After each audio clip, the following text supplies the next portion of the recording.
ज़्योनिक diamond series के साथ ज़्योनिक का ही पावर बैंक 100 एम्पेयर वाले की सेटिंग मैं आपको दिखाता हूँ जी। 1 के ऊपर SBU, 2 के ऊपर हैं 40 एम्पेयर,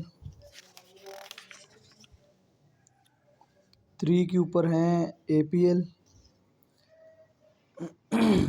5 के ऊपर हैं यूज़।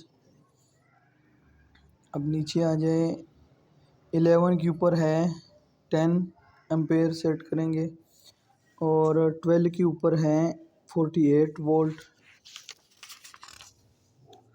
13 के ऊपर है 54 वोल्ट, 16 के ऊपर रखना है SNU,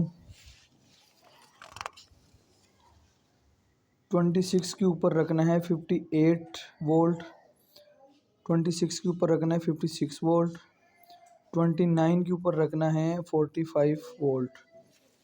बस जी यहाँ तक आपकी सेटिंग है।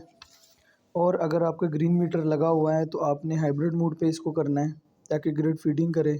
अगर नहीं लगा हुआ तो इसको डिफ़ॉल्ट बाय जो ऑफ ग्रिड है वही रहने दे।